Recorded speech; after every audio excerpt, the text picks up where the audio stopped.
Assalamualaikum warahmatullahi wabarakatuh. Saya Ahmad Adam dari kelas A Biologi Molekuler NPM 20025010124 program studi agroteknologi.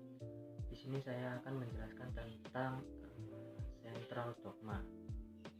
Oke, jadi dogma sentral biologi atau sentral dogma itu menjelaskan mengenai proses perubahan dari DNA menjadi RNA dan RNA diubah menjadi protein, di mana dogma sendiri ini tuh menjelaskan proses dari pembacaan materi genetik menjadi protein, yang mana materi tersebut berperan di setiap tahap metabolisme tubuh makhluk hidup. Dalam proses perubahan gen ini, DNA itu mempunyai dua fungsi. Yang pertama yaitu dia akan mengcopy atau mengklon dirinya sendiri.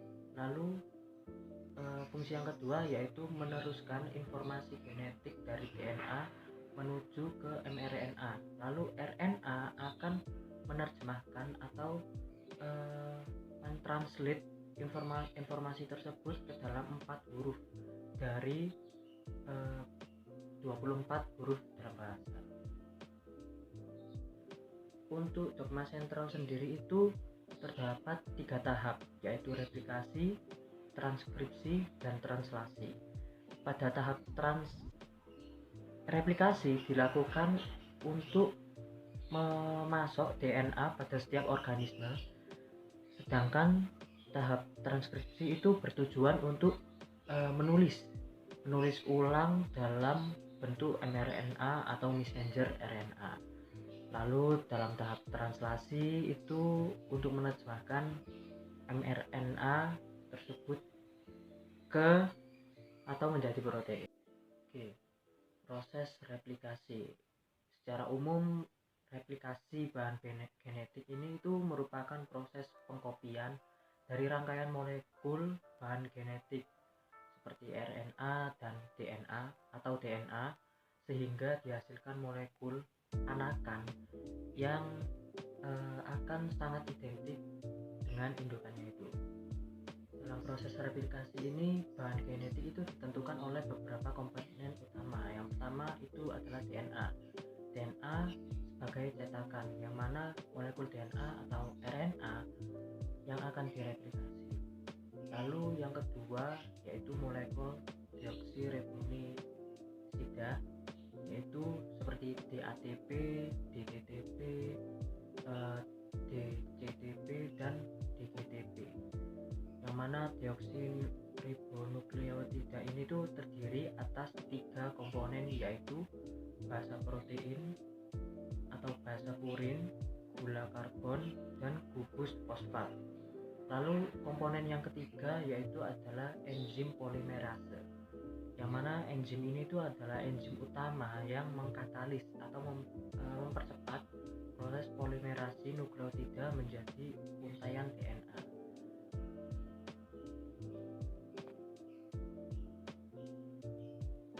Lalu yang keempat adalah enzim primase, yang mana enzim ini itu adalah akan mengkatalis sintesis primer untuk memulai replikasi DNA. Lalu komponen yang kelima adalah enzim pembuka ikatan, yang mana untaian DNA dari induk itu akan membantu proses pada enzim kirase. Komponen yang keenam adalah molekul protein yang menstabilkan untaian DNA, dan yang komponen ketujuh adalah enzim DNA ligase, yang mana enzim ini akan berfungsi untuk menyambung dari fragmen-fragmen DNA. Untuk tahapan dari replikasi DNA ini tuh ada 5 tahapan. Yang pertama adalah denaturasi atau pemisahan dari untaian DNA. Yang kedua adalah inisiasi sintesis DNA. Yang ketiga yaitu pemanjangan dari untaian DNA. Lalu yang keempat adalah ligasi fragmen DNA, dan yang kelima adalah terminasi sintesis DNA.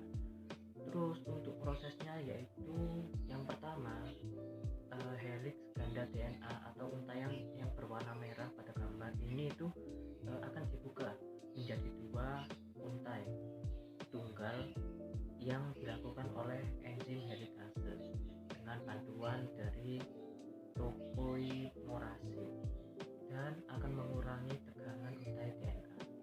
Lalu untai DNA tunggal yang dibelah menjadi dua tersebut akan dilekati oleh protein-protein pengikat untaian DNA atau untaian tunggal untuk mencegahnya proses pembentukan heliks ganda kembali. Lalu perimerase akan membentuk oligonukleotida RNA yang disebut dengan RNA primer.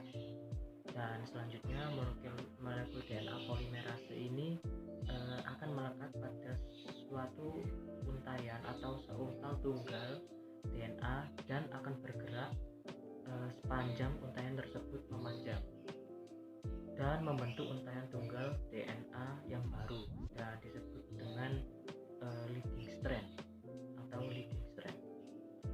Terus DNA polimerase yang membentuk leading strand ini itu akan mensintetis segmen-segmen dari polinukleotida discontinue secara terus-menerus. Dan yang terakhir enzim DNA atau ligase.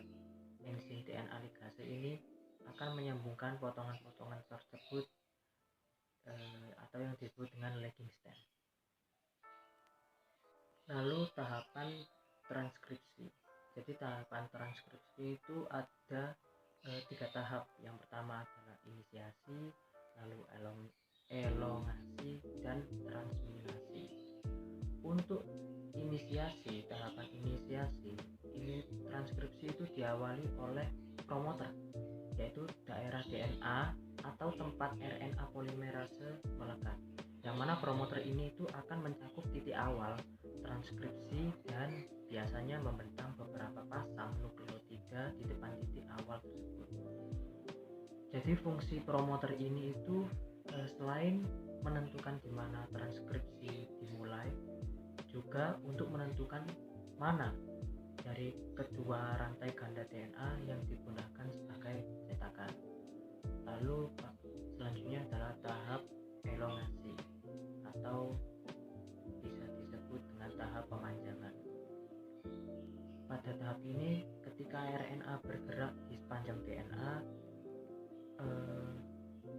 paulinan rantai ganda DNA akan terbuka secara berurutan, kira-kira sebesar 10 hingga 20 basa DNA. Lalu enzim RNA polimerase akan menambahkan nukleotida ke ujung dari molekul DNA yang dibentuk sepanjang rantai DNA.